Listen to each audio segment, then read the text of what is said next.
Wonderful. Well, welcome everyone. I'm just waiting for a few more people to join us and we'll get started. Thanks for everyone for making time in the middle of a Friday morning. Hope your Friday is going well so far.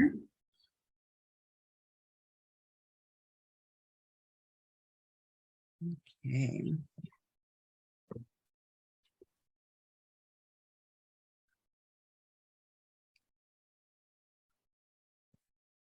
Excellent.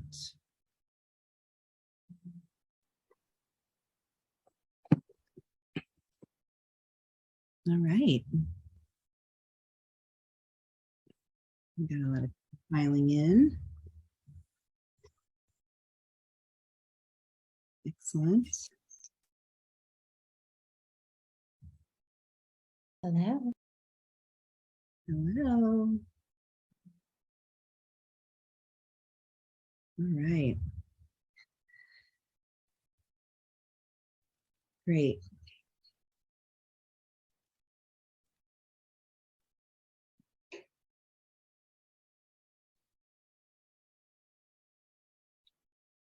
Wonderful.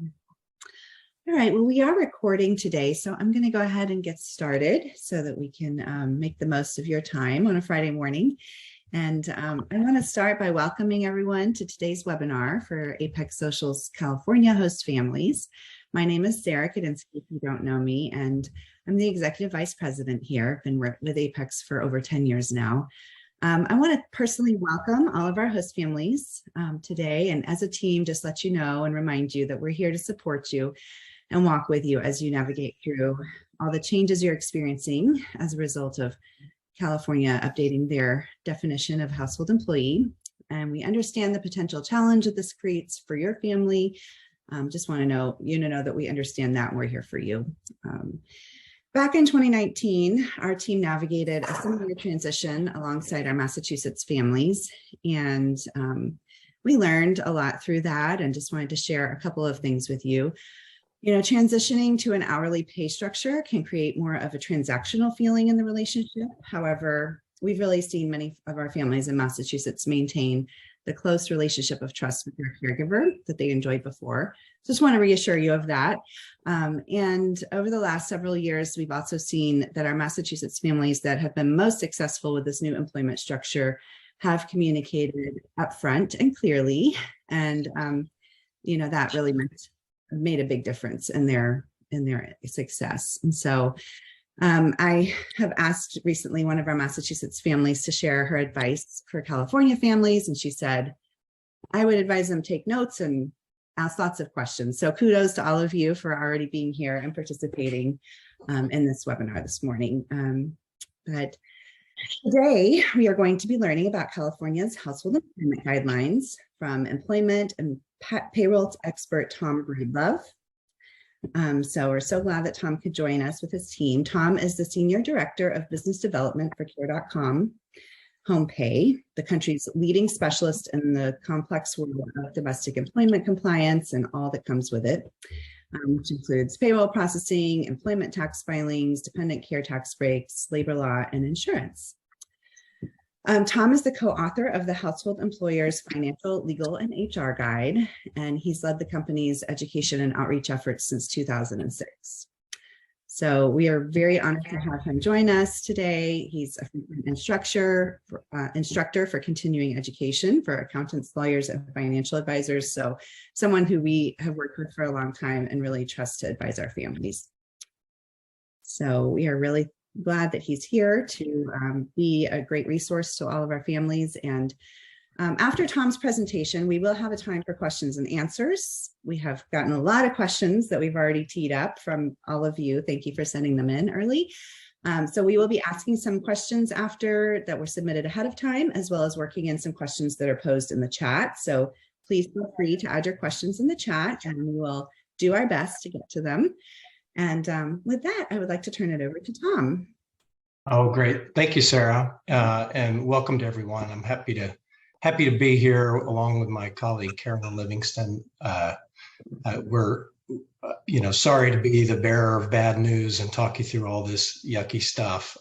But I did want to applaud the entire Apex team for quickly pulling us in, and they have been so professional about trying to do everything they can to help you guys through this process, both in terms of making this easy and also as affordable as it possibly can be. So with that kind of backdrop, I want to kind of walk you through what's going on, and so you have a full understanding of the law, and therefore you can be compliant and sleep well at night and make sure that your au pair is taken care of, and at the end of your time as a host family, you don't have anything to worry about. So let me share my screen and get this loaded here. Okay, is everyone able to see that? Yes, we've got it. Yes. Okay. Yes. All right. Okay. So let's dive into this. Yeah, I have a slide just to let you know about HomePay. I think Sarah did a really good job, so I'm not going to spend a lot of time on that. I just suffice it to say that everything that we're going to talk about today is going to sound very overwhelming. I don't want you to feel daunted, because at HomePay, this is what we do. We take care of all this stuff for families. Ridiculous. I'm sorry. Can you clear me off the spot? Oh, sorry. Oh, I heard some noise. I thought someone was asking a question. I'm sorry. So just know that HomePay takes care of these kinds of things every day for families across the country. Well, not most, but about a third of our clients actually come from the state of California. So we understand California law very well. We have been in the throes of what has been a several year fight, I should say, about how to handle au pairs in this country. And we have a lot of perspective working with Apex and Massachusetts and other states. And now we can do the same thing in California. So I don't want you to feel daunted by the complexity of everything I'm going to talk about today, because this is what HomePay does. We will make this super easy for you. And we guarantee our work. And we have a whole team of people to provide answers well beyond this webinar. So case specific, you can call, you can get all the answers to all your questions whenever you need to. We got experts at the ready in Austin, Texas to answer any questions. Oh, and one more thing, everything is archived online. So if you have an accountant or anyone else that wants to be involved in this process, they would be able to see all the records along with your au pair, and of course your entire family would have everything housed online. So we kind of keeps things organized. Okay, so let's the agenda that I was going to try to throw out to you guys today was just a real quick understanding of what's been happening in the au pair world, and then talk about what that means in terms of labor law obligations, tax obligations. Those are the two big buckets that affect families the most. And then we'll try to leave a little time for Q&A, where Carolyn and I can try to answer as many questions as possible. Again, if we don't get to every single question in time, we can certainly set up calls with our team and free consultations for you guys to go through some of these kind of questions individually, at your convenience. Okay, so let's talk about unfortunately, the landscape that we're dealing with now. It started actually a few years ago when I said there was fights over au pairs and how to treat them. There's essentially a tension between au pairs being exchange students, but being put to work, and the Department of Labor feels that they should be treated as workers and employees instead of just cultural exchange students. So they've been fighting. There was State Department's fights with the Department of Labor. Then there was a court ruling. The First Circuit Court ruled that au pairs are entitled to all the labor law protections that any worker in America should be entitled to. And that's under the Fair Labor Standards Act on the federal level. And then the states all have their own labor laws, which we'll talk about. California has a thing called the Domestic Worker Bill of Rights, AB 241 or 241, that also governs domestic employees in the state of California. So we have to make sure we're compliant with all those things. But basically, au pairs are treated as employees and given all the protections of employees. So that's important to understand that framework.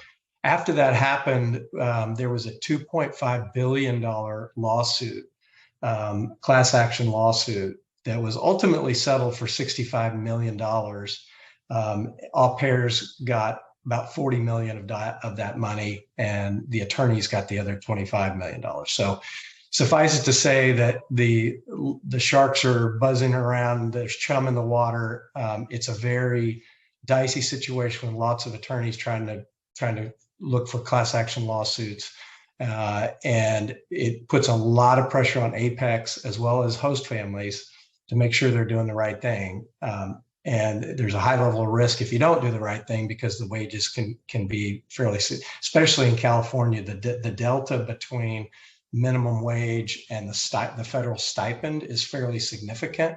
So I think families that aren't doing this correctly starting now are going to have a lot of legal liability, just because the financial amounts are higher than they would be in, say, Omaha, Nebraska, where there's not much delta between the stipend and the minimum wage.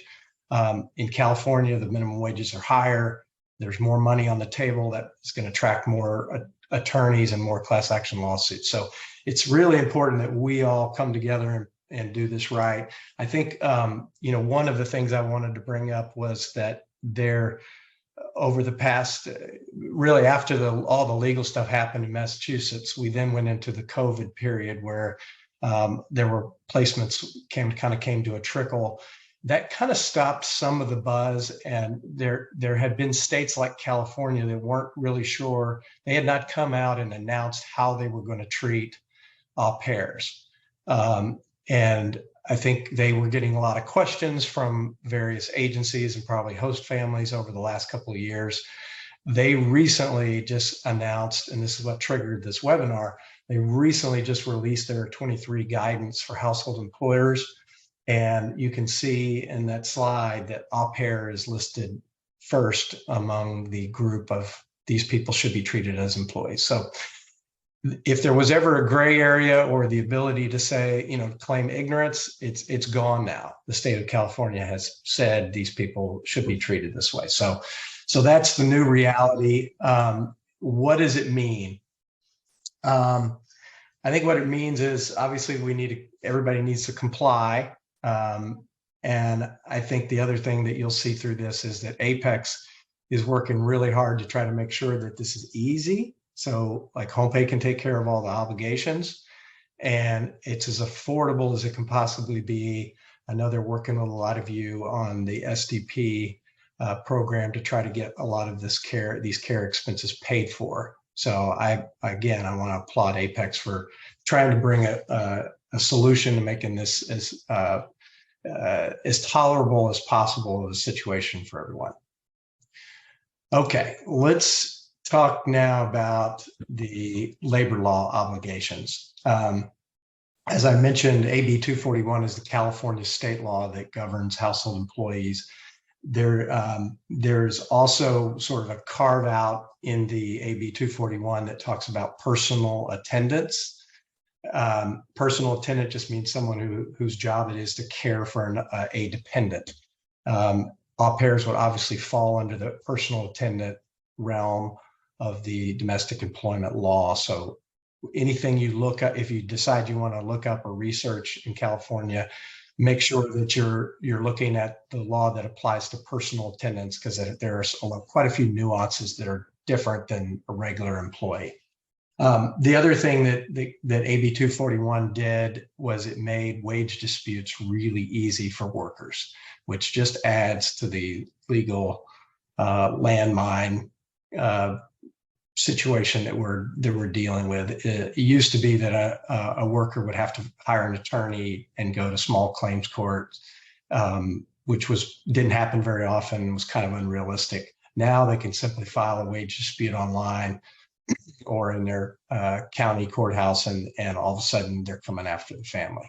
So AB 241's kind of the core of this, but we have to align it also with all the federal laws. So what does that mean? What it means is minimum wage is, I think some of y'all have already come to this conclusion. Minimum wage has to be met, and that's a big deal. In California, the minimum wage is $15.50 per hour. There are a number of cities, municipal jurisdictions that have set higher minimum wage rates, but $15.50 is kind of, if you don't have a municipal wage rate that raises it more than that, then you have to pay $15.50. So obviously that's going to be a lot more than the federal stipend. You mean when the city has a higher rate, you have to pay the higher rate? Exactly. So you could have San Francisco, for instance. I can't remember exactly what the rate is, but it's higher than $15.50. So you have to make sure you're compliant. $16.99. I'm sorry? It's $16.99 in San Francisco. Oh, thank you. Appreciate that. I can't remember them all because there's about 40 that are a little bit different. But yeah, so you have to comply with the federal, state, and municipal law. So you have to basically go with the highest of the three. And that becomes the yardstick for every hour that is worked. So I know that's a lot more than the federal stipend if they work a full 45 hours a week. It is possible to cut back on hours to reduce some of that cost, as long as the cash portion of the paycheck is more than the federal stipend of $277. You could cut back on some hours to try to save some money. I know that probably puts you in a bind in terms of care needs, try to cover the entire schedule of care needs, but it is an option if you're if you're worried about the money part. The other real big piece of this is you can use meals and lodging or room and board to offset the minimum wage to a certain degree. So I'm going to walk through this. This is real important because it'll save everybody a lot of money. The way it works in California is you have to get a voluntary written agreement that your au pair has agreed to this. But once you do that, you can then set an amount of $72.88 for a bedroom. So as long as they have a bedroom of their own, then you can basically cancel off $72.88. I don't know if anybody has a private apartment for their au pair. If you do, we can talk about that. There's a different valuation, but I'm sure most people, it's a bedroom in the house. And then meals can also be deducted. And the way they do that is $5.60 for breakfast, $7.72 for lunch, and $10.35 for dinner. So if you were providing, 3 meals a day, 7 days a week, you could then deduct up to $238.57 per week and reduce some of the cost of what you have to pay the au pair. Let's look at what those numbers would look like real quick. Can you go back one more time? Yeah. On the meals, I personally, as a host mom, I've chosen not to line item those and deduct them on a regular basis because it puts me in the bind of keeping track of all of those. And you only can deduct what they actually ate. And so everybody can make their own decisions on that part, but it becomes really cumbersome to keep track of all of these things that they actually had dinner with it, that you had lunch with them, you had breakfast with, they had breakfast with you. So that's something to consider. You can't just like blanket. Yes. Hi, it's Stephanie. How do you do the deductions? Maybe you'll be getting to this, but are they deducted from wages, or are they deducted in cash separately? How does that work? I'm gonna address that next. So let me jump to that.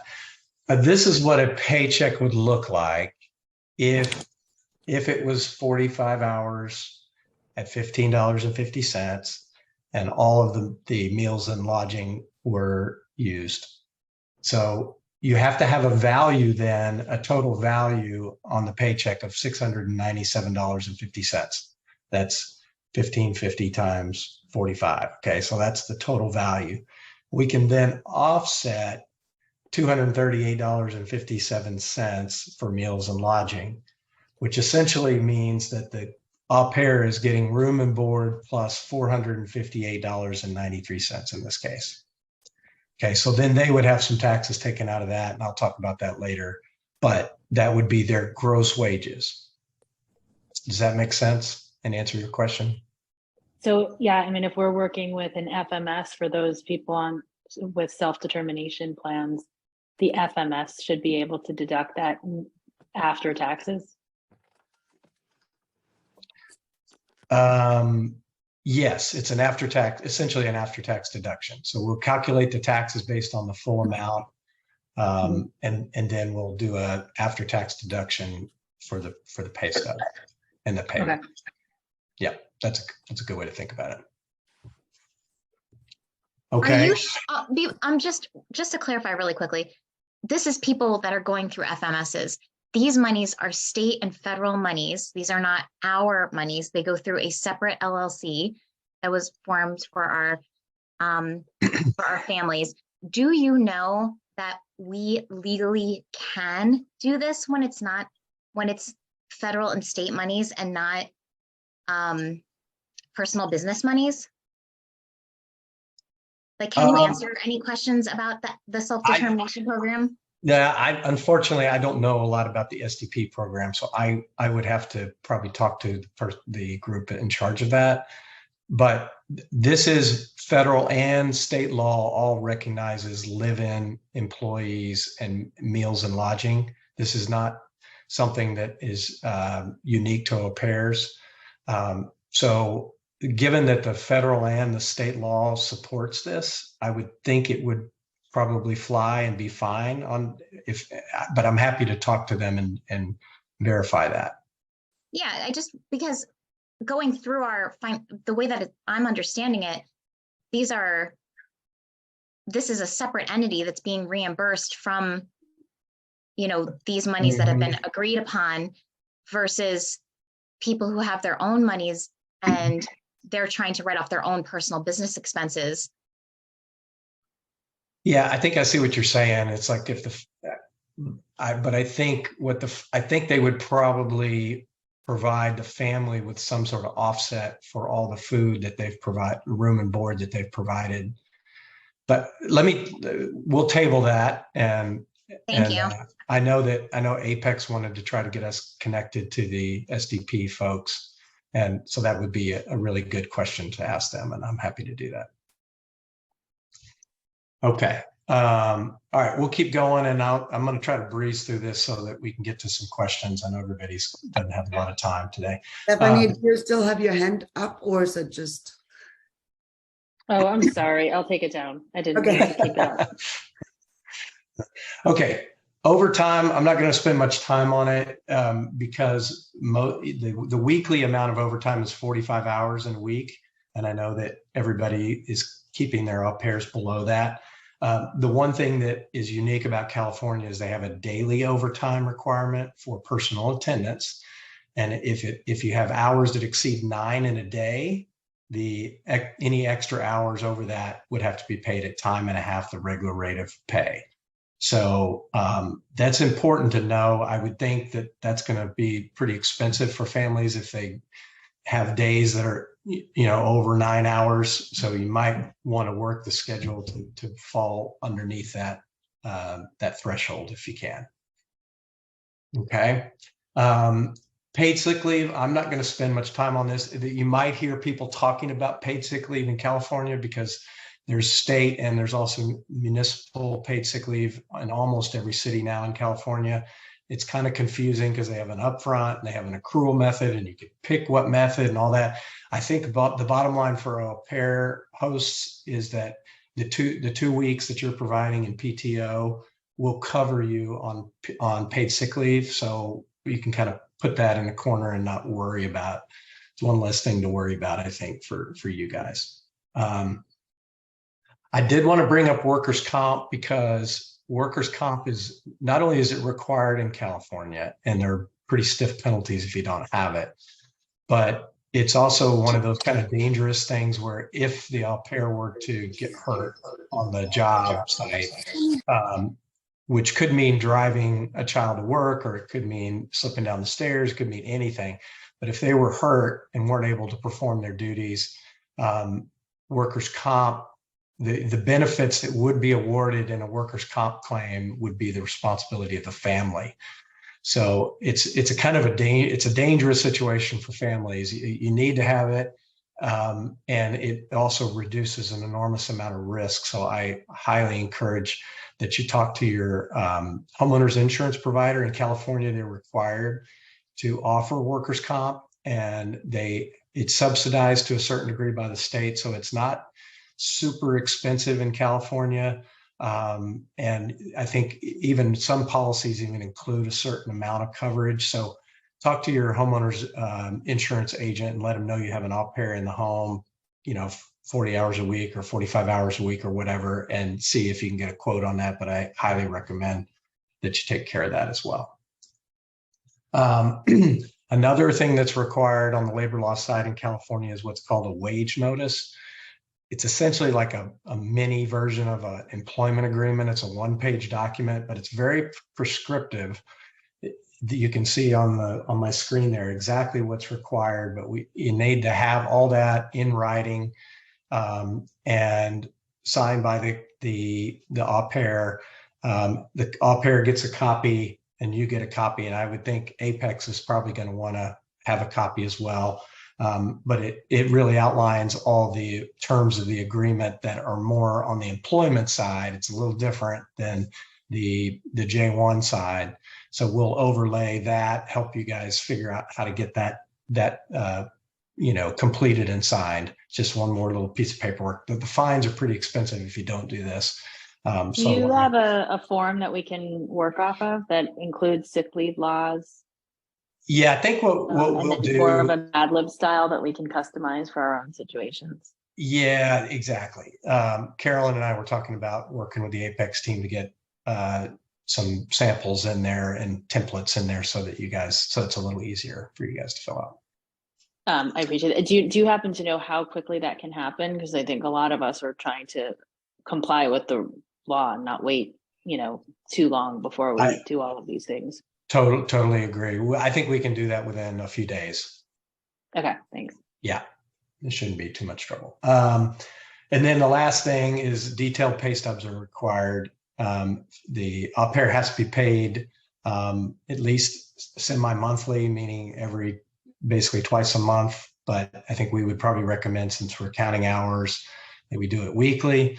And a pay stub with all of the regular, any overtime, the gross and net pay, all the deductions, that's the protection that you'll need if there's ever a wage dispute.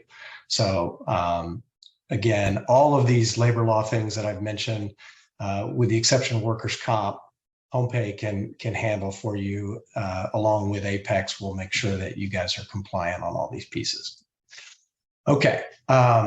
Real quickly, I'm going to jump into the tax obligations. I think everybody probably is aware there's, one of the nice things about the au pair program is that host families are not required to pay or withhold certain federal taxes, mainly Social Security and Medicare, which people call FICA.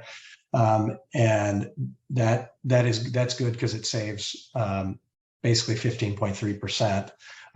You're also not responsible for any kind of federal unemployment tax, so that's another good thing. And when it comes to income taxes, this is one of those areas where household employees under the federal law are not required, and state law too, are not required to withhold income taxes. However, can be really problematic for your au pair because they would have to save that money every week. And then when it comes time to do their 1040 NR, they would struggle to come up with that money. So the easier thing to do, the better thing to do, is to withhold and do a pay as you go. The HomePay payroll system would withhold those dollars and remit them for you, so they're all paid in through the year. And we don't charge any extra for that, so I highly recommend that. In California, we would also need to set up tax IDs we first have to set up a federal employer identification number. And then once you have that, you can set up the California tax IDs.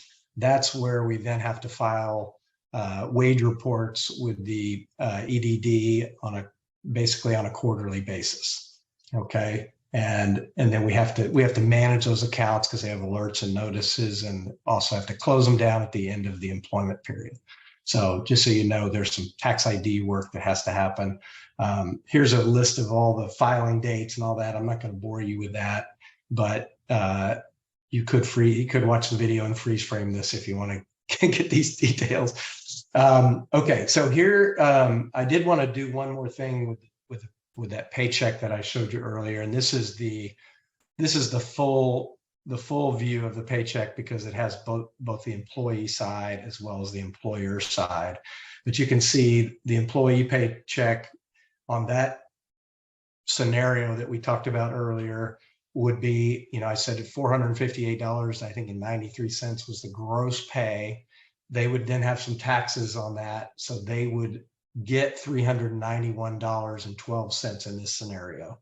And then on the employer budgeting side, in addition to the $458.93 that you're paying in cash, there would be about, what is that, $4.70 or $4.75 of employer taxes that you would have each week. So you can see that total cost there would be about $463 for the family. Okay, so that's the labor law and the tax side of everything. The fees, I wanted to point out that what we talked to Apex about was having this be just so you have one billing, have it work through Apex. We charge $75 per month that you're active. We're doing a program to try to ease the pain a little bit and let you guys have the first month free. And then what would happen is Apex would bill you for $75 for all the payroll and labor law guidance and help, and then we'll work that out on the back end with them.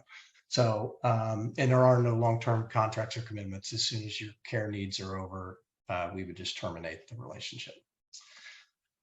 Okay, so I know I ran through a lot of stuff really fast. I apologize for that. I know everybody's time's valuable. Are there any real broad questions that we can answer right now? I know I did want to reiterate that we can do consultations with everyone, with our HomePay team, but if there are any broad questions, we can talk about that right now.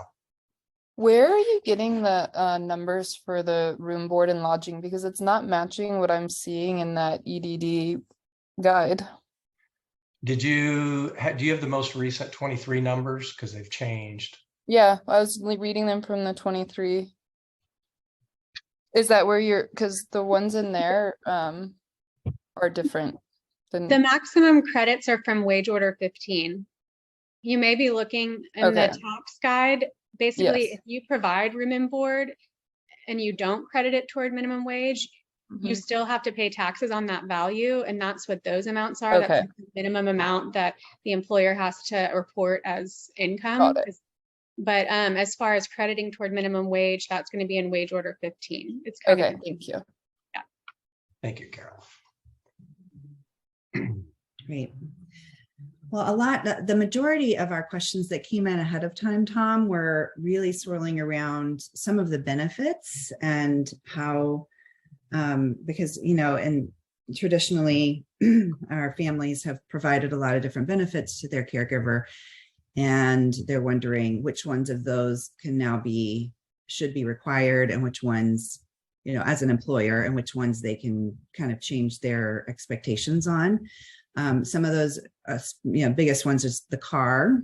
If the caregiver is required to drive the children, is the employer required to cover the cost of the insurance for the car and the car?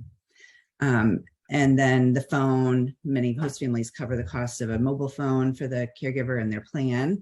And so if that's a required tool for the job, is it required that the family still covers that, or can they pass that charge along? And is it deductible as a benefit?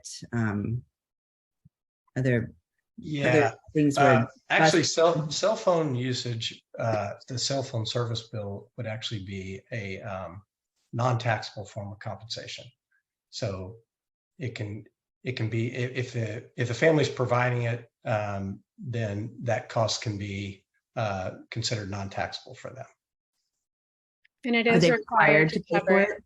Yes. If it's a requirement of the job. So they have to cover at least the job use portion. And it's hard to separate those out right now. True, right. And then if they are not required to drive the car for work with the children, and yet they're given use of the car, the question was then, does the family pass along charges for using the car? Is that okay to do as the employer? I think most families do need the care professional to drive the car in their line of work. So it's only a few cases that may be the case. Actually, this is Tanya, and I think that question might have come from me. Just as a clarification, we have a car that we just exclusively have for the au pair. So we have insurance for it, we register it, but it's never used by the family, and it's just exclusively for them, and it was part of the perk.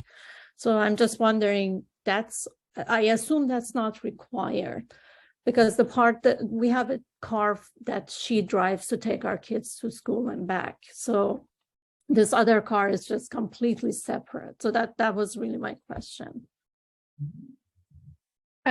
We could double check the exact, but normally in this case, you would have to have a lease arrangement. So you would formally just lease that car to your au pair, and she'd pay you just like you would if you leased a car from, someone Okay. else. Yeah. Thanks. Yeah. If you question over here. You don't have to do. Go ahead. Quick question over here. Would it be advantageous to start some sort of LLC to limit liability based on these kind of labor laws, kind of shielding us from personal liability, and sort of shifting that over to sort of like just shielding it by using an LLC? Would that be something of interesting to do, or is that frowned upon? What's that look like? We deal with that a lot. There are some people, multimillionaires, who want to do that. They've been advised to do that. Honestly, in talking to a lot of attorneys, it's kind of one of those things. It's kind of a cost benefit analysis on setting up and managing an LLC and having to pay taxes and all the costs involved in keeping that up, versus where the real risk there's two areas of risk for employers. One being the workers' comp situation if there was an accident. So workers' comp policy would cover your risk there. The second area of risk would be violation of one of these labor laws. Now, if you work with HomePay and we're advising you on these labor laws and you're checking all those boxes, then I would tell you, I'd put your mind at ease that you really don't have any risk. The only outstanding risk that some attorneys worry about is like a lawsuit from sexual discrimination or harassment or something like that some people are worried about. If you feel like there is a worry on that, there's actually a what is it, ELP, Carolyn? I can't remember the name of that term. There's an insurance for that too, which you could buy a policy for that. Or if you really want to, you could certainly go the LLC route. I'm just being frank with you that it's probably going to be more expensive to do that. Yeah, absolutely. Thank you. Yeah, it's employment practices liability insurance, and it's something that our workers' comp provider can provide for you. As Tom was mentioning, in California, though, there was a question that came through the chat. Usually your homeowners or renters is going to include some coverage. A lot of times they cap it at an employee working 20 hours, and then you need to add an endorsement. They may or may not be, they probably won't be able to add employment practices liability, but again, we can do that as a standalone or we don't, but our partner does. So an insurance or any insurance provider, you could ask them about EPLI. But yeah, we have been guided in multiple cases that you're not necessarily protected by having an LLC. I mean, if it's a single member, it still holds that single member personally liable. But that again, that's kind of more of something an attorney could guide you on. But we do have people that bring their attorneys to have a conversation. That's usually where they end up, is let's add insurance because this LLC isn't really going to protect you the way you think it is. So it's just from our experience with that topic. Would you mind repeating what you just said about that usually homeowners insurance covers some workers' comp, but not all? What was that you had said? Yeah, so typically a policy is going to cover, a lot of times it covers up to 20 hours per week. So it covers a part-time employee, and then they want you to add an endorsement, add some additional coverage if you have a full-time or live-in employee. So most of you would probably want to add a little bit of coverage, but as Tom mentioned, it is affordable because it is all baked in there and there is some base level of coverage already in place. But yeah, it's a unique thing with California. The only other state like that is New Jersey, where the homeowners providers are required to provide this coverage for you. Okay, so it's called an endorsement. Yeah, that's usually how it's referenced, as an endorsement. Okay. I've heard rider, but it's usually it's kind of just adding a little more coverage. Like if you were to up your coverage in another area of your homeowners, adding more property coverage, it's kind of like in that same type of realm where you're just upping your coverage a bit. And I will mention that our host family service agreement was updated a couple of years ago to require our families all to carry homeowners, workman's comp. It was recommended by our legal team. And so we added that in, and we do believe, we have seen it come in handy, not necessarily yet in California, but in other states. So I think it's an important thing to have. And sorry to get into the weeds, but does anybody know if it's broad, or does a caregiver need to be party to that agreement? The reason I'm asking is we have multiple caregivers, one live-in, but other, sort of part-time babysitters.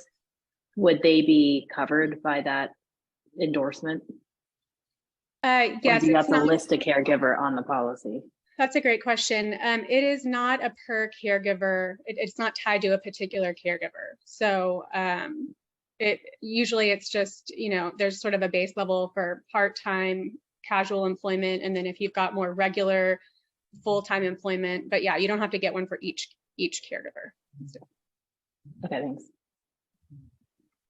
Hi, I'm just wondering, when did this actually go into effect, and what happens as far as from being out of compliance previously, or when do we have to be compliant by?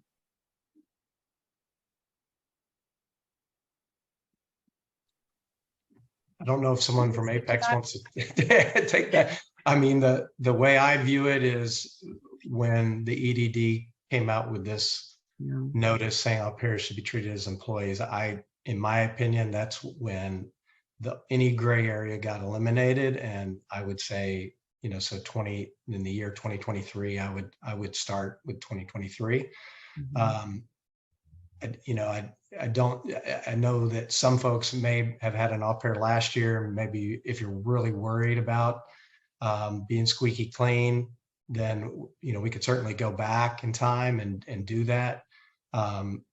But I think that's a personal decision, and unless Apex feels strongly about it, I think we would leave that up to the families.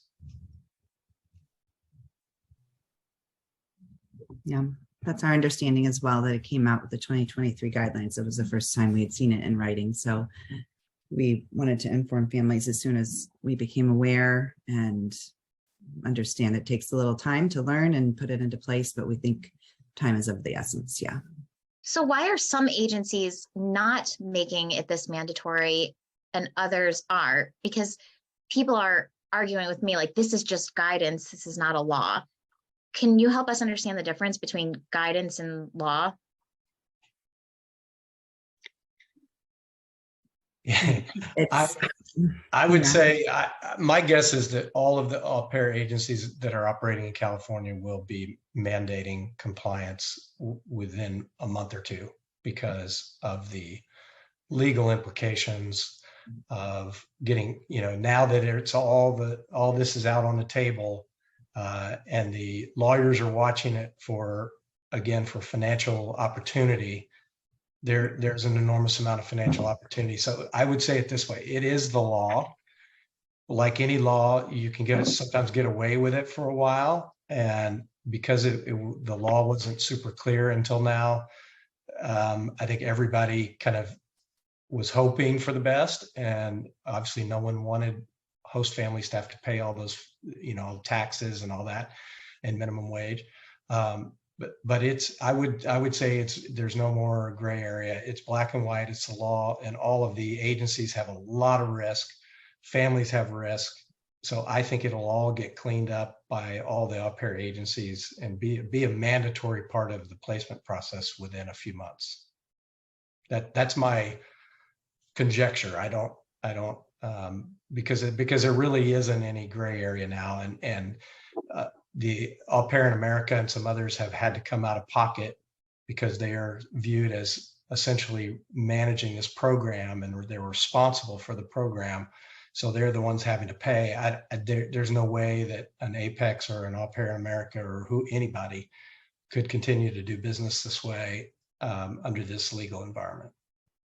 So quick question then, could we all now be sued versus previously when au pair agencies were the ones that were targeted?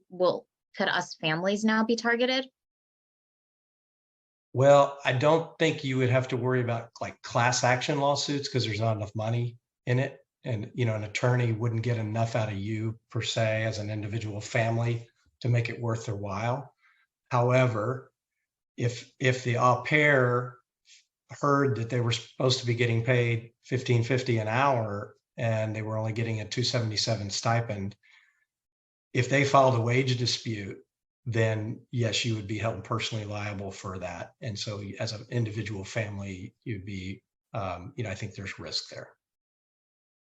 Thank you. Back pay, penalties, interest, taxes, all that stuff would get added to the penalty. So. No, I appreciate that. I appreciate you taking the time to go through all of this with us because it is very, it's super overwhelming. So thank you. Sorry, question for somebody at Apex. I know maybe this is not the right place, but for many of our families, we signed up to have an au pair because it was going to provide us help in already very difficult life with a kid with special needs. Now with the requirements, I understand it's not you putting this on us, it's the state. But now with that, we are having to become a small business in addition. And we are paying an exorbitant amount to the agency. And really, what are we getting for that anymore? None of this is going back onto you. It's coming onto us as families. And I find that very unfair. I agree. I'm Susan Acey. I'm the founder of Apex, and I feel what you're saying. And I'm asking myself the question, will we be able to continue to be in business? If none of you feel like this is worth my while, and the care professionals that we're getting through Apex and the recruiting that we're putting in for 2 years before your care professional arrives, to even create that pool of qualified people that did not wake up and say they want to be an au pair because they do not want to be an au pair. Otherwise, they would have been already with Childcare and with all these other au pair agencies here. We're going to the schools 2 years before they graduate, and 3 years, 4 years before they graduate. We work with the teachers to let us speak to the students, to talk to them about, hey, you can go to the US for a year and work with a family that has a child with more needs. And you can work alongside with US therapists in a home with a child with special needs or with newborns or infants. That would be a really great experience for you. If you guys don't want us to do that anymore, then we're not in business anymore. The question is really, we need to open a conversation with you. What do you guys need us to do in the future? Because I'm investing 2 years ahead of time, a lot of time and money into creating a pool to serve you. When COVID hit, we lost our entire pool that we curated for 2 years that was supposed to come in 2020 and 2021. So we were down and started again, invested again 2 years. Now we've created a pool again. If you guys are telling us that what you're getting right now from us is not what you need, then there's no need for us to be in business. So my question really is, what do you guys need? And I hear you need something that is less costly, but I need some ideas also on how we can make it less costly. But it's not just less costly, Susan. It's also about, we are now having to do far more extra work. Literally, we are being asked to be a small business on top of managing a child with special needs, which is already a full-time job. Right. And so I hear you, and I do appreciate that. I understand, I mean, you're double the amount as the major competitor here. And I understand that we're getting more skilled au pairs. I do. And I understand that it's a business. It just feels like the scales have really gone in your way and not in ours. But we're having to do all this extra tax work and and the uncomfortableness of sitting down with our au pairs and being like, hey, you should be getting this amount, but we can't afford to do that. So now we have to give you all these deductions. Like, it's us as a family who is taking the hits after hit. And Susan, I want to follow on that. This is Tanya, and Jane on the call knows how I've been sweating it for the last 2 days. We got our au pair 10 days ago. And when we interviewed her, we told her these are the perks we can give you as au pair if you join our family. Now, with this change, we just simply cannot afford it. It's not even a question of do we want to or we don't want to. We just do not have the budget to do both. So we have to take those away. And I've been sitting here sweating that as soon as I bring this discussion up with her, she's going to say, well, you told me that those perks are there. Now you're going back on your words. And she's going to be all bitter about it. And it's going to end up, us having to either go into a rematch or having like really uncomfortable discussions. So I see it from your point, but our problem is that au pairs come here with this idea of, oh, my room and board is paid for and I get these, perks and I get to sit through ABA therapy and learn. And now all of a sudden, boom, all those perks are gone. And we have to communicate that to them and make sure that they're happy with the change, because heck, what if she's not? And then she decides that, oh, I'm going to leave because you took the perks away. You see my point? So at least from the agency side, if you decide to communicate with the au pairs, please try to think of the family, the host families who need to have this discussion. So simply saying change happens is not enough. You have to make them understand that if a family said they are going to give perks, it was based on their budget at the time, as well as what they expected they have to pay, not, just much I wanted more. to just speak to that if I can, Marissa and Tanya. I lead the care and development team, which includes Jane and Nicole, who really work directly with you and your care professional. And we've been working around the clock this week to come up with resources. And I'm sorry that it took us a few days, but we're really trying to get them in your hands and your care professional's hands by sort of next week. And then guidance for you about having that discussion and guidance for your care professional. We've already sent them some. We're going to send them more today, just about being really part of the team and part of the solution, staying in our core competencies of staying positive and being grateful. And then we are offering, to have Jane and Nicole join the conversation with you when you sit down next week or the week after and have this conversation to really help be a third party and guide. I mean, that's really what we're here for, right? Is to be your support and your guidance to, grease the wheels, make your relationship more smooth, and help you with your communication, help you with expectation setting. I mean, that's our superpower too. Besides recruiting great talent, is also retaining them, which means setting great expectations, having great feedback loop going. And so we really want to bring that to the table and help you. It has already created a lot of extra work for us. We're here for it. We're here for you because that's what we are here for, is to really be your support 100%. I'm personally going through with you because my care professional just arrived like 4 weeks ago. And she came under the old expectation. And then we learned about the minimum wage and we changed it immediately. And I'm realizing, oh my God, there's so many like traps that I can step into as a family, as a mom, as a host mom, that can make my care professional feel very uncomfortable. And that makes me feel very uncomfortable. So as I'm going through this myself, I'm like taking really good notes. I'm like, oh my God, I need this wage note. I need this. I need this. So, and I want to collaborate with you guys because we're just confronted with this for the first time here in California too. You know, and while they're getting some more money on the weekly basis, that may offset some of the perks that they were promised. So they may be the same or maybe slightly better by you just shifting your benefits package and present it in a way that it's still like super grateful, right? That they're still super grateful for the opportunity in the first place. Mm-hmm. And we will anchor them with how we recruited them, because we recruited them with, hey, you get $1,200 a month and you get all these amazing opportunities to learn. And you have to be a professional team member on the team and support your family and help your child develop to their full potential. So this is the starting point where we can all go back to and then figure out how does this new change still fit in our overall joint vision to empower your children and empower you as families that you can, you know, functioning better.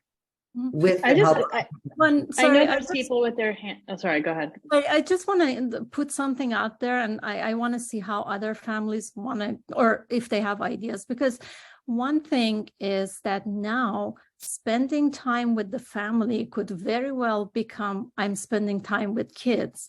So I personally am now worried, should we even have our au pair come with us outside? Like, you know, if say we are going to a restaurant outside of their work hours, because they're going to say, oh, like I, you know, did X, Y, and Z. So that's work. So now you have to pay me, which since I don't want to step in any of those, you know, traps, I'm going to, like, my thought right now is once they're done with their work hours, I'm done with them. There's no interaction because I don't know what, you know, what that's going to lead to.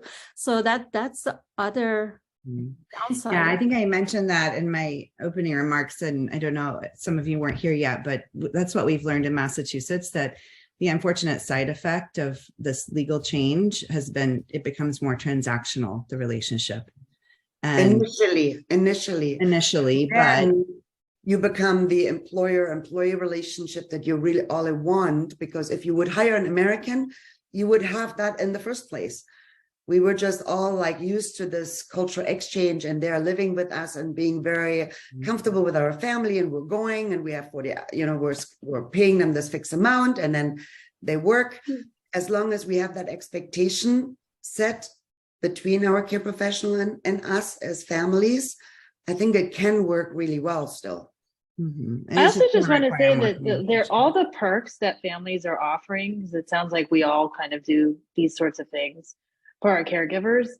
They actually add up to quite a bit. And what I'm hearing from this webinar is that they are considered wages, not everything, but, you know, you can work out. I'm a marketer, so I'm hopelessly, you know, going to come back to you guys with framing, and that's how I'm thinking about it with our caregiver. Totally. So I'm guilty of like blurting out to our caregiver the other day, like, oh, I have to talk to you about these changes, before I even thought through what they were. And that's a regret that I have. And I guess honest feedback for you guys. And Sarah, like, I kind of wish you guys would have advised us, don't talk to your caregiver yet. There's a lot to figure out. But I think if my recommendation as a parent to other parents is do the math, because you might wind up finding that it's actually not all that different when you factor in the car, the phone. So it doesn't wind up being, it might be a little awkward in the beginning, but the good news is like, you still got all these things and your paycheck is going to go up a little bit, but in the end, you can still offer all these benefits and you're offsetting this higher wage to pay for them. So that's the way I'm looking at it. Maybe I'm a hopeless optimistic person, but I actually think it's not going to be all that much of a difference, because a lot of us already offer these perks and they're counted as wages. Yeah, good comment. Is that Sally Peterman? Yeah, hi. I guess I just wanted to go back to the discussion we were having a little while ago. I'm just wondering why this discussion is put totally on the families and not you guys. Why aren't you guys having, pulling them together as a group and telling them what's going on and what they should expect? You mean the care professionals?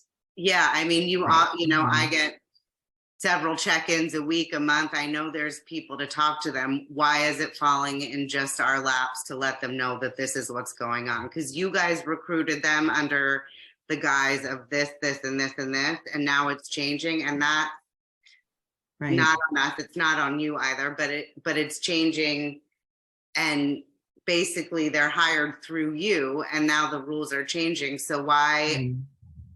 Or how are you guys letting them know about this? Right. Let me reassure you that we have sent each of them an individual message. We tried to give you a couple of days lead time so that the families had time to digest and kind of, you know, learn about it ahead of their employee so that you would feel a bit more confident talking with them. But word got out, of course. And so we have been speaking with them individually and letting them know, hey, please be patient. More information's coming. And then we have information going out to them today. We kind of wanted to wait and see if we get any more feedback from you to add to that written instructions, and then kind of sending them out a broad overview and letting them know what to expect next.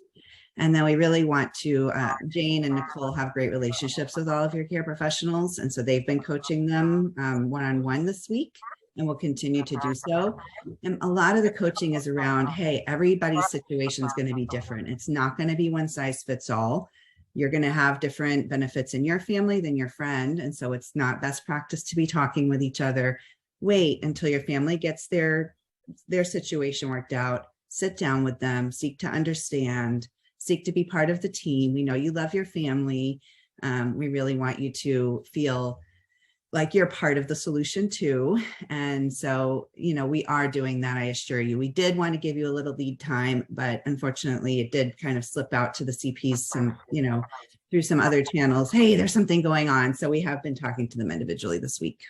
And then also, I mean, it could be really helpful probably to them and us, or mainly us, for you to maybe put together like a packet or a list of resources for all these things that we have to do, like tax IDs and Yes. and whatever, instead of it just being sort of out there, like to have a 100%, concrete yeah. bullet list of what we need to do to become official or safe or whatever. Yes, 100%.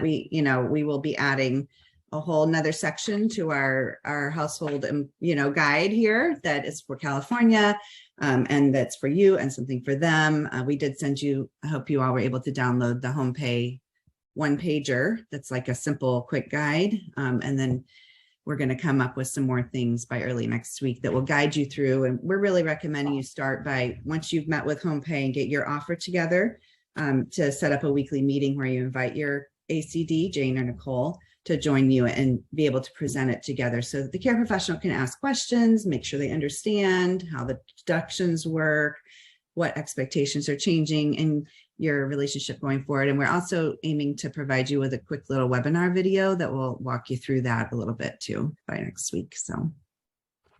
Hi, I just wanted to add a few things to what's been talked about now. This is Corey. So those were really great questions from the families, by the way, and I agree with all of them. And thank you, Sarah, for answering.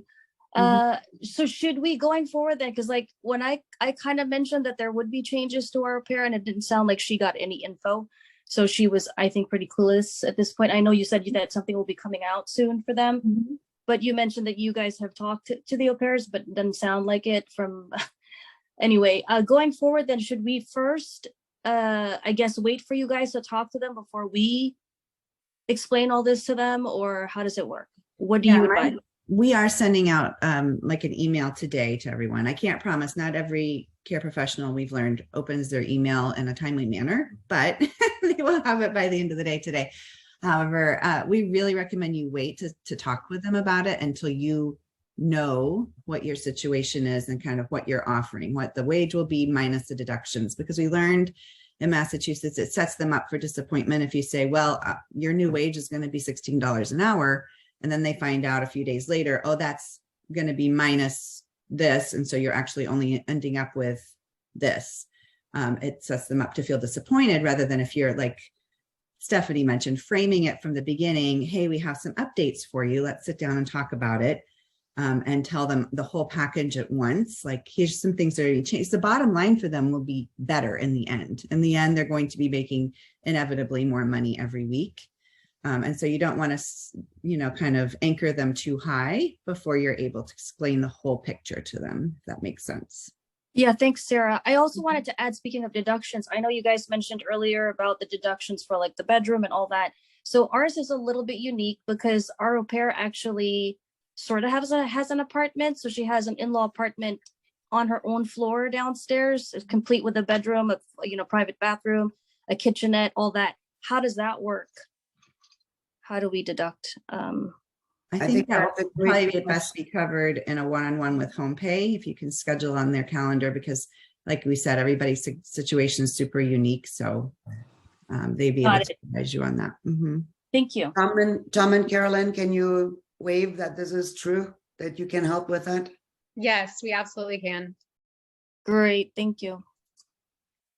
I think if you're taking one thing out of here is to really schedule a call with the HomePay people. They have their team ready to go and they can go through with you with one-on-one. It's like, we are legally not allowed to give tax advice. We're legally not allowed to do any of this, but we can facilitate and bring you together with the people that we screened and feel like Tom is a super professional.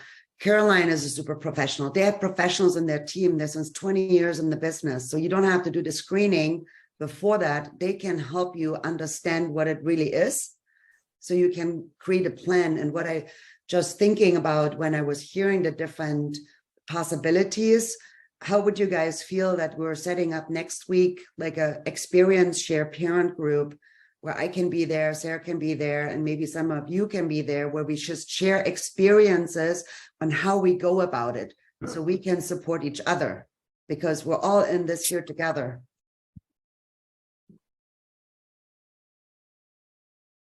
So if anybody would be interested, maybe just shoot Sarah a message back, and then we invite you and find a time where we can talk about an experience share and how to go about it best, and then share those best practices. Mm-hmm. This is Ellen. I'm a first-time host family. Our au pair is coming in 2 weeks, so all of this is still very new to us. So, kind of going off of what you just said, I think, interacting with some of the other families and the host parents would be helpful, I think, to us. But also, when you recommend that we work with HomePay, is that group going to also be able to tell us what the requirements are for having an au pair? Because I think, being in our position, we're still not sure what's a perk versus what's required. And so I think, understanding if we need to have an AC, someone from Apex along with the HomePay or just HomePay, I think I still am not clear on where to get all this information. We feel confident in HomePay's ability to advise you. They work with other families who have au pairs, and they can definitely advise you on that. Mm-hmm. And then we can share some of the experiences, how other families are, using some of the perks to really award and keep and recognize and appreciate their team members there. Because think about what has changed now is that cultural exchange became more employee. So if the cultural exchange wouldn't exist in the first place, we all would have to hire Americans, and we would have all to obey to these rules all along. And now it's just like black and white, because the word au pair is on the top of the list. We cannot deny it anymore, right? And we have to face that these are employees, and we have to learn what any household employer has to learn in the US. And it sucks, because when you become a parent, you're not signing up for becoming CEO of Home Inc. and all of a sudden be a manager of your care team. But that's where we are right now. And I really appreciate, and Tom's sister, Stephanie, who founded the agency before they were purchased by Care.com, she was a professional woman in finance and accounting, and she faced the same difficulties to figure out, what does that mean legally? What do I have to do now as a parent if I employ a nanny, a household employee? Because it was not clear 20 years ago at all. And then they started the company because of that need that Stephanie had. And over the years, they have become really, really good in helping us parents to stay clear of all these risks. Because the fact that you don't know that you're on the hook if somebody gets hurt in your home doesn't mean that you're going to be sued for it and you have to pay. So thank you, Tom and Caroline, for keeping us all informed and helping us through this transition. I think that will be really, really, helpful for all of us to learn what it takes to be a good household employee. Not just we're good in finding and helping you finding a good match on a qualification level, on a personality level. We're great in helping you manage the expectations along the way when you have conflict in your relationship where you don't know how to address certain things. So we will be in this together, but we're not the legal experts on tax law. That's where, with employment law, Tom and his team is coming in. We're not the expert on SDP. We just share with you what we learn, what may help you. And you will be ultimately the one making the decision what kind of care you will have in your home. If you hire an American, if you hire somebody from Germany through us, it's really we're just here to provide resources and are super excited to help you. But it's, at the end of the day, you're the employer to make this thing called parenting work for you. Like we all do. And I cannot say enough how much I appreciate all of you, how wonderful experiences you have provided for all of the care professionals that came from Germany over the many years that we have been working with you. I'm so grateful. And anytime that I have a bad day with my 3 kids, I remember what you go through every day with your kids with those extra special needs. And I'm just so in awe and want to bow in front of you because you're the super parents. That's why I didn't close the company during COVID. I watched the videos again and again. I'm like, okay, no, we cannot just quit. It would have been easy for us to quit because we were basically down to almost 0. But we said, no, we're not going to quit because there's nobody else who's doing what we're doing and we want to keep going. And if you want to keep us doing, let's work together through this. Yeah, just this week, Corey, who's on the call, we had a meeting and she talked about her CP, Karen, who's only been here a few weeks, but what she's done with her child already with Sammy. That's what the focus is what we give to the kids. And I appreciate all the host parents. I'm about to cry.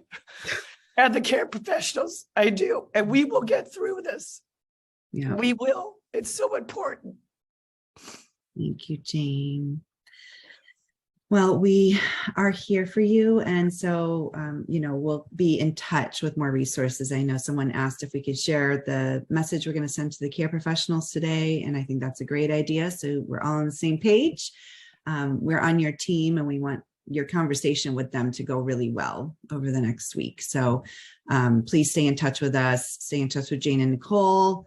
Susan and I are super involved every day in all the situations, although we trust Jane and Nicole, they're great managers, but we're right there with them. So let's stay in touch so we can help you make sure that conversation goes well with your care professional, or if you need something else from us, let us know. Okay. I do want to ask really quickly while we're all on this call and there's other people that can hear this, is there, like, whenever I hear you guys talk about the fees, it's always about recruiting. I don't know what my fees do every month for the people that are here.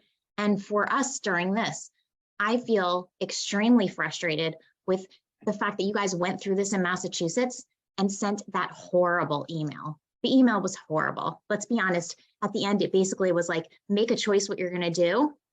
Like almost as if like, we don't care if you stay or if you go. I felt so upset. I'm like other families, panicked. And because my son has severe needs.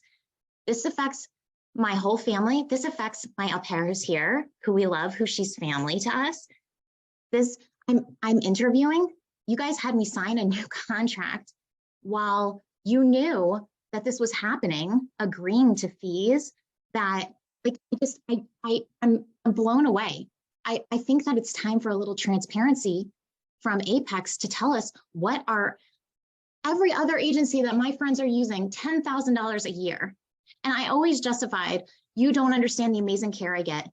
They're all special needs parents. They all find amazing people too. I'm not discounting the amazing people that are in our homes. I love them. They are wonderful. I love the people I talk to. They're all wonderful. But let's be real. I'm paying like $30,000 a year for an up, and then if I re-up, I spend another $30,000 for recruiting for au pairs I never even see. Because the support that is happening right now in a time when we actually truly needed it is, I'm just like so beyond frustrated, and I'm so beyond frustrated that that we couldn't even been given an example, so we all panicked. No example of what it looks like. Do you know what I mean? Like examples, so that we didn't all go, okay, oh, well, now where am I coming up with $800 a week? Like nothing. You guys gave us so minimal. We started reading, we started seeing all these things. We're seeing different rates than Tom is giving us. Thank you so much, Tom, again. But like, honestly, and no information on STP, but you guys are pushing to go to STP. We could be in a lot of trouble. Like we have yearly budgets. We can't just throw money at the problem because we have LLCs formed. You can't just pay into SDP. Like we can't do it on the side. This is very complicated. And Susan, you already started paying your au pair properly, but here we all are opening up our au pairs to, we have to figure it out for another couple weeks. So the minute somebody knew, we all should have been told, not weeks later. I get it. I appreciate that you wanted to put stuff together, but somehow, Susan, you figured out how to pay your au pair properly. Since this week, and I'm just doing pack pay. You know, I'm just upping. But you haven't even made a recommendation. Like that's why I asked, when did this start? Should we be doing back pay? What should we be doing? Be fair to us. Everybody can choose their own way, and I'm just sharing what I've learned, right? And it's been just a few, you know, really just like last week. Mm-hmm. We go through your agency so that our families will be protected. We pay to be protected. We have so many problems.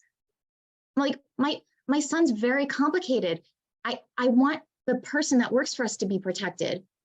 If you can't tell them that their wages will change, this could be an example of what it looks like to give them an idea. And like, that's not protecting them. That's why we pay for you to protect the people in our homes, our family and them. Thank you so much for all the specific examples and feedback, Joanna. That's helpful to know what would have been more helpful. And so I took notes, and I really appreciate you sharing with us how we could have guided you better this week. I'm really sorry that you didn't feel supported and guided, and I'll work with Jane to make sure you have more support, and we're here for you. So I'm really sorry, and I hope you'll accept our apology that it wasn't worded as best in the email, that it was scary, that we didn't give you enough examples. I'm really sorry. Well, I hope that you email everybody, because not everybody's here, and you give more resources available to everyone. Every time we email, we do email everyone. Thank you. I can assure Thank you. you. Absolutely, yeah. Mm-hmm. And And this I can attest recording that will we be just set up Susan. We're like right before this call, we were still working on her setup. So she's my setup is not even done yet. With it's in process. So, but yeah, it's really hard when laws change out of nowhere, you know, and the reference that in the presentation from the California publication was literally just published, and we just became aware of it ourselves, as you know. Is there any other au pair agency that reached out to you that already scheduled something to educate their families? Not at this, not yet. No, I think it's, you know, I think people are still, I haven't even seen, usually these things sort of get picked up and there's buzz about it. I haven't seen any buzz or heard, we haven't, you know, until you all brought it, you know, connected us, we did not have it on our radar. So we're also kind of, you know, scrambling too. We did help with Massachusetts, but the states are all different. So California is completely different than Massachusetts. So we're kind of all in the same boat, but I can completely understand how shocking and frustrating. And I know that the struggles with childcare expenses, it's crazy. So I just want to really apologize and say, I'm so sorry, you know, we've done the best we could, and I'm not perfect. And I really want to ensure you I'm having the very best intention, and I'm trying my very hardest. And I'm always open for feedback or for recommendation how we can improve.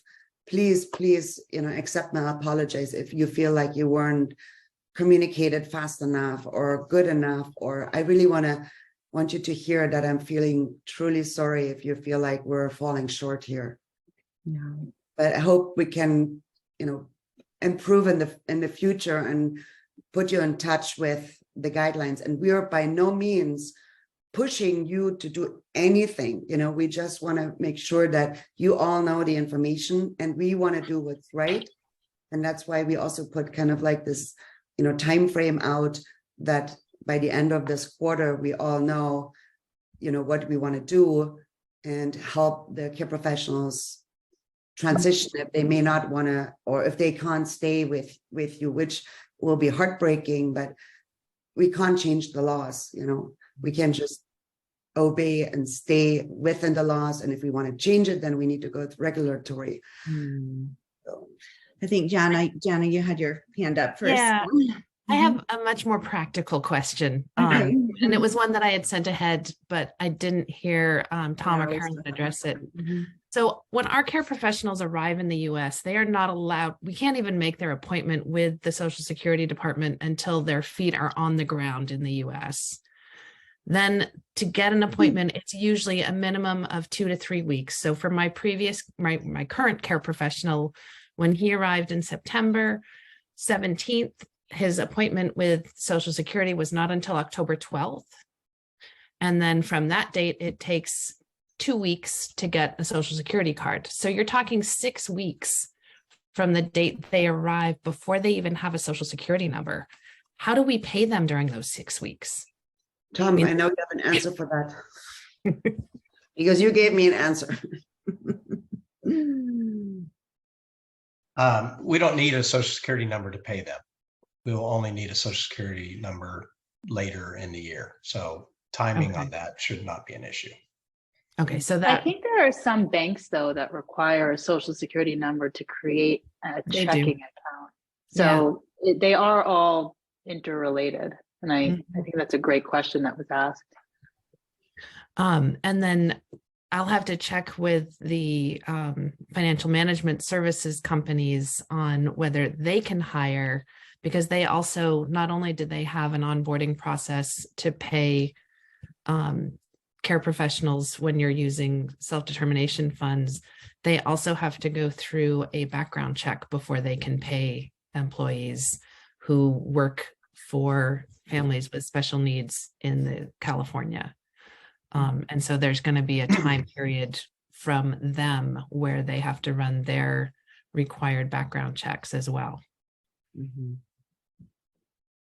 Can somebody experience share with how they handled it when they have transitioned?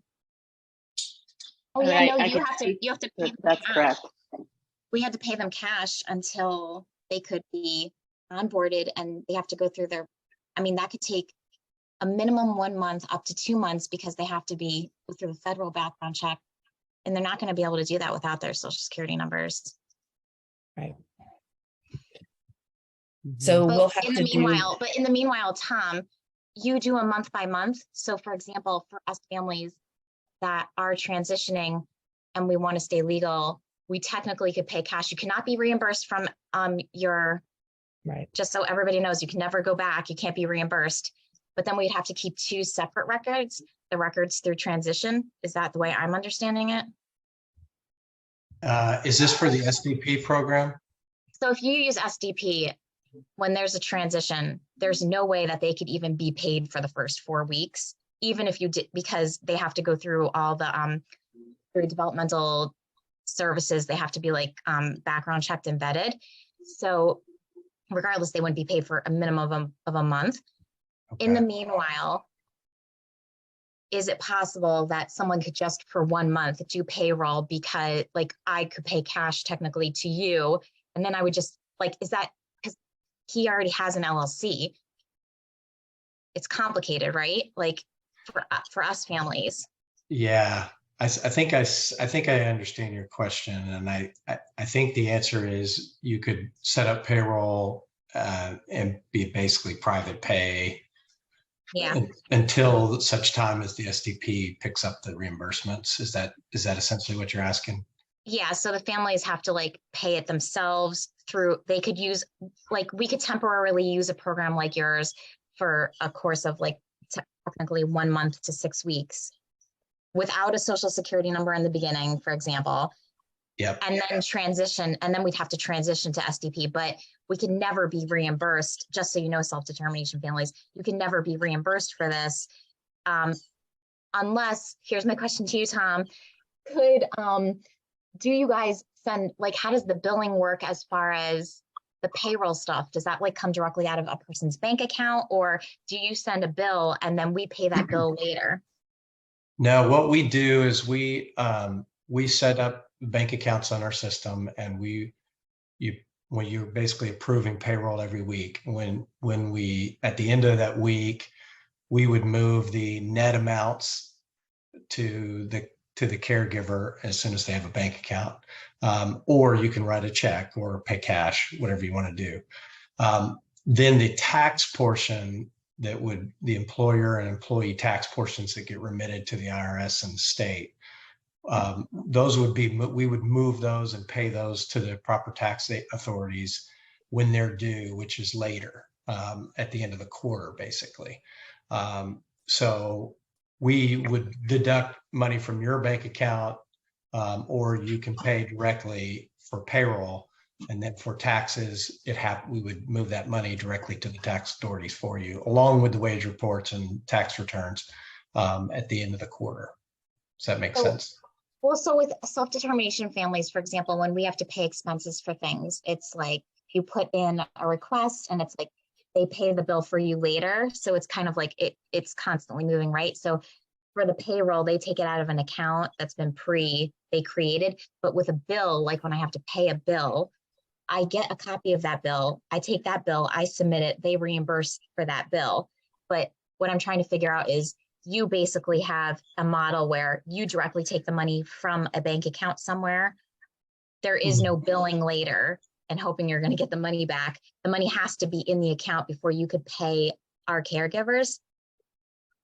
Yes. Okay, so you tell us the payroll total is $500, for example, and then we have to put the $500 in by a certain date, and then the caregiver gets paid on Friday because the money's there. But if we don't put the money in, then they don't get paid. That is correct. So somebody would have to front that money. Typically, it's a family. I definitely would like, Susan and Sarah, I definitely would like to talk to SDP and we should probably talk to some of the FMSs on what their practices are.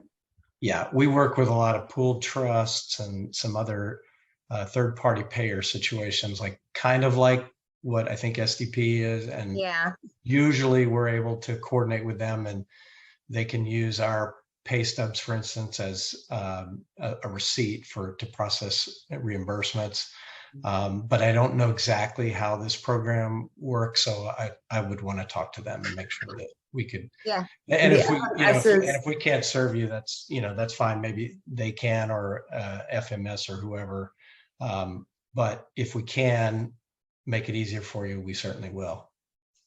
Yeah, thank you. I appreciate that. I think it's a temporary situation for the families while they're waiting to transition into the program. I think because if you have to pay them basically, within a week of when they get here, that would be impossible because without a social security number, they can't be hired by developmental services. Gotcha.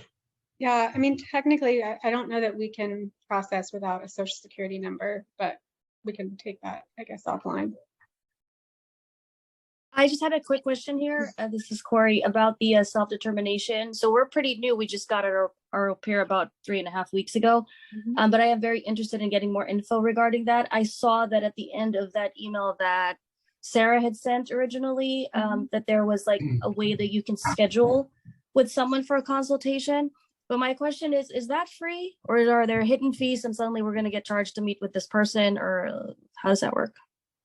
Yeah, let me be clear. That is just an outside referral, not something affiliated with Apex in any way, but we've met with this independent facilitator and learned that she's, really well-versed in helping our families. And so we've referred some families to her and they've been very successful. I think her associates here on the call, she just commented, Rachel Millman, and the two of them are both available to provide independent facilitator services. So as you look into self-determination funding, you will need to find an independent facilitator. So Melissa is in no way affiliated with Apex, but she's just someone who we think is a great resource in the community for you to connect with about starting your person-centered plan and working on your budget.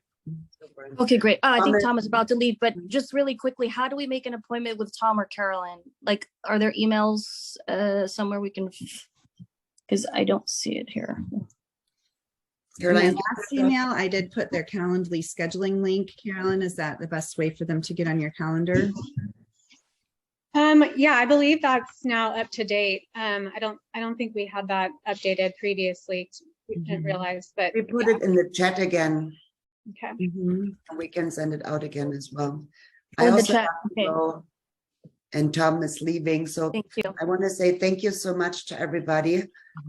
Sarah and Nicole, if you can hang on for a little bit longer. I just want to say thank you for everybody who came here today, and we will do our very, very best to continue to support you and your care professionals and your families. Thanks, everyone. Bye-bye.